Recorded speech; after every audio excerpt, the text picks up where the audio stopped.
প্রিয় দর্শক শ্রোতাবৃন্দ, আসসালামু আলাইকুম। আশা করছি সকলে ভালো আছেন। স্টক ট্রেড সিক্রেট চ্যানেলের পক্ষ থেকে আপনাদের স্বাগত জানাই। আজকে মার্কেটের বড় ধরনের পতন, সেই সাথে মার্কেট 94 পয়েন্ট হারিয়েছে এই কয়েকদিনের মাথায়, অর্থাৎ গত বুধবার থেকে শুরু করে আজকে পর্যন্ত। আমি নেগেটিভই বলবো, মাঝে 2 দিন পজিটিভ হওয়ার আভাস দিয়েও মার্কেট পজিটিভ হতে পারেনি। এখন দেখার বিষয় কোত্থেকে মার্কেট পজিটিভ। যদি আগামী দিনও নেগেটিভ হয়ে যায় তাহলে মার্কেট কিন্তু এখান থেকে আরো 40 পয়েন্টের মতো হারাতে পারে, এবং সেটা যদি হয় তাহলে 140 বা 135-38 এই দিকটা পর্যন্ত মার্কেট চলে আসতে পারে। সেক্ষেত্রে এইখান থেকে দিনে দিনে কমে এই পর্যন্ত এসে মার্কেট আবার এভাবে উপরের দিকে যেতে পারে। এখন দেখার বিষয় যে কোত্থেকে মার্কেট পজিটিভ হয়। যেহেতু মার্কেট নেগেটিভ, এই অবস্থায় কিন্তু কেনার দিন যায়, এবং যেখান থেকে পজিটিভ হবে কোনো স্টক, মার্কেটও পজিটিভ হবে, সেই সব জায়গা থেকে যদি কেনা যায় তাহলে কিছু প্রফিট আসলেও আসতে পারে। আমি ফার্মাসিউটিক্যাল সেক্টরের স্টকগুলি সাজিয়ে নিয়েছি পেইড আপ ক্যাপিটাল দিয়ে। তাহলে এইখানে আপনারা খেয়াল করলে দেখবেন যে লিব্রা ইনফিউশন, তারপরে MB pharma, Pharmaid, Reckitt and Benckiser, Wata chemical, Orion infusion, JMI syringe, Ibn Sina, Marico, Kohinoor chemicals, ACI formula, Salvo chemical এবং গ্লোবাল হেভি কেমিক্যাল, এই স্টকগুলি আমি আলোচনা করার চেষ্টা করব।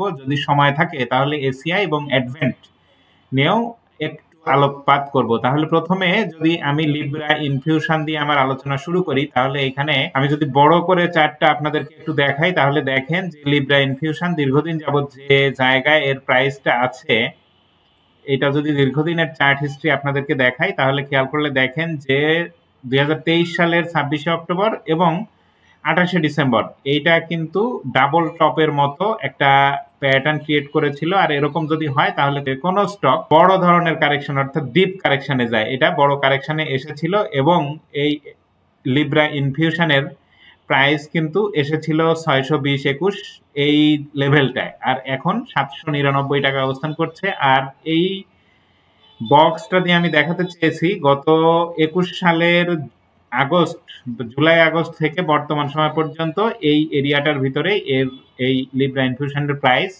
উঠানামা করেছে। তাহলে এখন 799 টাকা অবস্থান করছে, আর এর লোয়ার লিমিট যেটা সেটা 620-21। তবে দীর্ঘদিন সে জায়গায় আসেনি, 755 নিচে অনেকদিন যাবত, 2-3 মাস যাবত, 4-5 মাস যাবত আসেনি 755-50 এই এরিয়াটা। তাহলে এখান থেকে যদি আরো একটু কমে যায় তাহলে নিচের দিকে আসার যেমন সম্ভাবনা আছে, এবং উপরে যদি যায় তাহলে 950-960 এই দিকটায় গেলেও যেতে পারে লিব্রা ইনফিউশনের প্রাইস। এরপরে এমবি ফার্মার স্টকটাও যদি আপনারা দেখেন তাহলে আমি এইখানে ওই একইভাবে বক্স দিয়ে দেখাতে চেষ্টা করেছি যে কোন এরিয়ার ভিতরে বেশিরভাগ সময় প্রাইসটা থেকেছে সেই এরিয়াটা।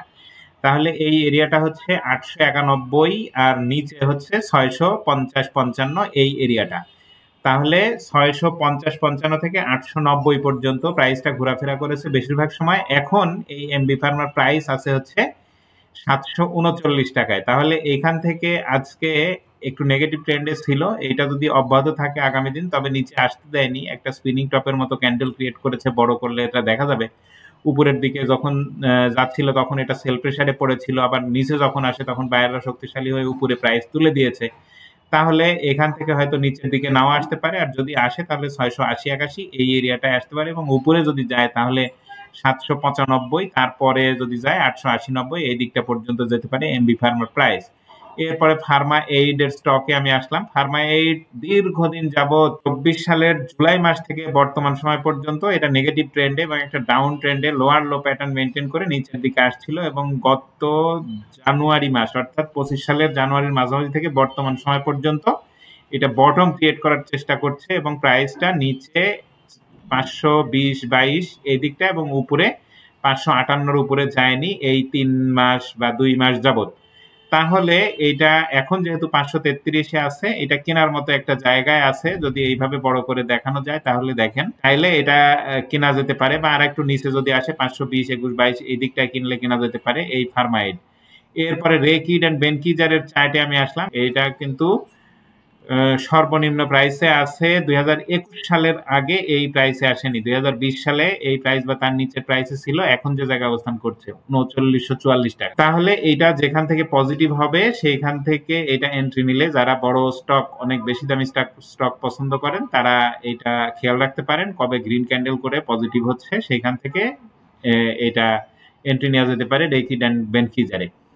এরপরে ওয়াটা কেমিক্যাল, এই স্টকটাও কিন্তু অনেক দিন যাবত এখানে যদি দেখেন যে এটা এর বটম লেভেল যেটা যেটা সর্বনিম্ন লেভেলে এসেছে গত 24 সালের মে মাস থেকে বর্তমান সময় পর্যন্ত 100 106 বা এই এরিয়াটা 105 100 থেকে 105 এই দিকটা, এবং উপরে ছিল 125-26 এই এরিয়াটা। মাঝে কিছুদিন অর্থাৎ 24 সালের জুন থেকে 24 সালেরই অক্টোবর পর্যন্ত এটা এই আমি যে এরিয়াটার কথা বললাম 100 থেকে 120-25 এর উপরে ছিল।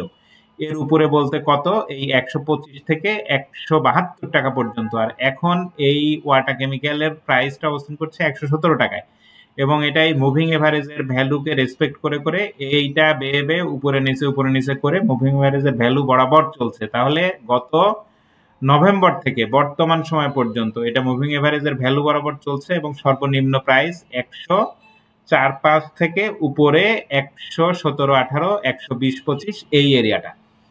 তাহলে এটাও ওয়াটা কেমিক্যাল কেনার মতো একটা জায়গায় আছে। এরপরে ওরিয়ন ইনফিউশন, এই স্টকটাও লো পেড এবং শেয়ার সংখ্যা 2,04,00,000 আর পেইড আপ ক্যাপিটাল মাত্র 20 কোটি টাকা। এই স্টকটায় আসলে স্মার্ট মানি আছে এটা বোঝাই যায়, কারণ দীর্ঘদিন এটা অনেক হাই প্রাইসে ছিল। যদি এটা দেখাই আমি একটু আপনাদেরকে, তাহলে দেখেন যে এই এরিয়াটা যদি দেখেন তাহলে ফেব্রুয়ারি 24 সালের ফেব্রুয়ারি মাসে এটা 715, তারপরে 24 সালের মে মাসে 704। এইখানেও আমি যদি একটু দেখাই তাহলে এই জায়গাটা এবং এই জায়গাটা ডাবল টপ ক্রিয়েট করার মতো করেছে, এবং তারপরে বড় কারেকশন এবং 210, 11, 12 এই দিকটা এসেছিল। আর আজকে এর ক্লোজিং প্রাইস 392 টাকা। আর এই রেঞ্জটাই অনেকদিন যাবতই এই রেঞ্জের ভিতরেই আছে। সেটা হচ্ছে সেপ্টেম্বর 2024 সালের সেপ্টেম্বর থেকে বর্তমান সময় পর্যন্ত এই 100, 280, 85 থেকে 300 বা 400 পর্যন্ত এর মুভমেন্টটা চলছে। আর এখন 392 লেভেলে আছে। এখান থেকে উপরে গেলে এর একটু উপরে 418, 19, 20 এই এরিয়াটা একটা রেজিস্ট্যান্স লেভেল আছে। এটা ব্রেক করে উপরে যেতে হবে, যেহেতু দীর্ঘদিন যাবত 350 থেকে 390, 95 এর মধ্যে প্রাইস ঘুরছে গত 2 মাস যাবত।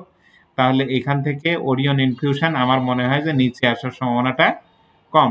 এরপরে যে এমআই সিরিজ, এই স্টকটা কিন্তু 200-র কাছাকাছি ছিল এর ফ্লোর তুলে দেওয়ার পরে, আর এর ফ্লোর প্রাইস ছিল 255 বা 54 টাকা, 255 টাকা সম্ভবত। যাই হোক, সেটা আপনারা দেখে নিয়েন। আর এখন এর প্রাইস 132 টাকা 30 পয়সা। তাহলে এই প্রাইসটা নিচেও এসেছিল 109-10 টাকা। তাহলে এটাও একটা কেনার মতো জায়গায় আছে। যদি আরো একটু কমে যায়, এই নেগেটিভ মার্কেটে 120, 115-16 মধ্যে পাওয়া যায়, তাহলে আমার মনে হয় যে এমআই সিরিজ এটা নেওয়া যায়, এবং সেল টার্গেট হবে 135 থেকে 40 এই এরিয়াটা। আর এখন যেখানে আছে এখান থেকে যদি উপরে যায়ও, তাহলে 140-42 এই এরিয়াটা পার না হতে পারলে উপরে যাওয়ার সম্ভাবনাটা কম থাকবে। এরপরে ইবনে সিনাও কিন্তু অনেক দিন যাবত এর প্রাইসটা কিন্তু 295 আর নিচে 280 এর মধ্যে ঘুরছে। আজকে 289 টাকা। অনেক নেগেটিভ মার্কেটেও খুব বেশি নেগেটিভ হয়নি। তাহলে এইটা একটা স্থিতিশীল অবস্থার মধ্যে আছে। আর এই অবস্থায় থাকলে ইপিএস যদি ভালো আসে, তাহলে এখান থেকে এই ইবনে সিনা কিন্তু এইখান থেকে উপরের দিকে যাওয়ার সম্ভাবনা থাকবে। সেই ক্ষেত্রে এটা কত দূর যায় সেটা দেখার বিষয়। তবে দেখতে হবে ধাপে ধাপে। এখন যে জায়গায় আছে সেখান থেকে 315-20 এই লেভেলটা ক্রস না করতে পারলে উপরে যাওয়ার সম্ভাবনা খুব কম থাকবে। এরপরে ম্যারিকো, এই স্টকটা কিন্তু 60, 62, 65 এই দিকটা এসেছিল 2024 সালের অক্টোবর মাসে। তারপর থেকে এটা একটা আপ ট্রেন্ড আমি বলবো, খুব স্লো, এবং এটা 2387 টাকায় 2387 টাকা অবস্থান করছে মুভিং এভারেজের ভ্যালুর একটু নিচে, এবং হায়ার হাই পজিশন মেনটেন করে এই 3-4 মাস ধরে এটা উপরের দিকে যাওয়ার একটা চেষ্টায় আছে ম্যারিকো। দেখা যাক এরপরে কোথায় এই ম্যারিকোর গন্তব্য হয়। এরপরে কোহিনুর কেমিক্যাল, এই কোহিনুর কেমিক্যাল কিন্তু লোয়ার প্রাইসে এখন আছে। আর এইটার যে বটম লাইন 470 থেকে এদিকে 503 টাকা পর্যন্ত, এখন 519 টাকায় আছে। তাহলে এটা যদি কমে যায় আরো, এবং 570-এর উপরে 80, 85, 90 এই দিকটা আসে, এবং সেখান থেকে যদি পজিটিভ হয়, তাহলে তখন এই কোহিনুর কেমিক্যালসে আমার মনে হয় যে এন্ট্রি নিলেও নেওয়া যেতে পারে। এর এসিআই ফর্মুলা কিন্তু 114-15 এই দিকটায় আসছিল এবং সেখান থেকে পজিটিভ হয়ে এটা উপরের দিকে যাচ্ছে এভাবে করে, এবং ভালো একটা চ্যানেলই মেনটেন করছে। এটা যদি ভেঙে নিচে নেমে না যায়, আজকে বেশ কমে গেছে, তাহলে এটা দিনে দিনে দীর্ঘদিন সময় লাগবে, তবে উপরে যাবে এবং 40, 145, 50 এই দিকটা পর্যন্ত যেতে পারে। এরপরে সেলভো কেমিক্যাল, এই সেলভো কেমিক্যাল যদি আপনারা দেখেন, এর বটম লাইন কিন্তু 22 টাকা 70 পয়সা, নিচে 21 টাকা, এইটা এর হলো বটম লাইন, আর আজকে 23 টাকা 20 পয়সা অবস্থান করছে। তাহলে এটা একটা বটম ক্রিয়েট করে ফেলেছে। যদি এই 20 টাকার নিচে, 20 টাকা 40-50 পয়সার নিচে যতদিন না আসছে, ততদিন আমার মনে হয় যে এই স্টকটাতে ভয়ের কোনো কারণ নাই। সেলভো কেমিক্যাল এখান থেকে আরেকটু নিচে আসলেও উপরের দিকে যেতে পারে। তাহলে বাইং জোন কত? 20 টাকা থেকে 21 টাকা, এই এরিয়াটার ভিতরে। তাহলে দেখা যাক এই পরবর্তী দিনে মার্কেট যখন পজিটিভ হবে তখন সেলভো কেমিক্যাল কি করে। তার যদি উপরে যেতে হয়, এইটা তাহলে এই লেভেল অর্থাৎ 26 টাকা, এইটা ক্রস না করতে পারলে উপরে যাওয়ার সম্ভাবনা আপাতত দেখা যাচ্ছে না। যদি পজিটিভ হয়ে 26 টাকা লেভেলটা ক্রস করতে পারে তাহলে এটা উপরে যেতে পারে। এরপরে global heavy chemical, global heavy chemical এই স্টকটাও কিন্তু লো পেড, এবং এটার যে বটম লাইন এটা 19 টাকা থেকে 20 টাকা, এইটা এর বাইং জোন। এখন 20 টাকা 60 পয়সা অবস্থান করছে। এখান থেকে যদি আরেকটু নেমে আসে, তারপরে যদি পজিটিভ হয়, যখন নেমে এসে পজিটিভ হবে, নিচে আসলে 20 টাকা বা 21 টাকা যেদিকেই আসুক, পজিটিভ হওয়ার পরে আমার মনে হয় যে এন্ট্রি নেওয়ার চিন্তা করলে করা যেতে পারে গ্লোবাল হেভি কেমিক্যালে।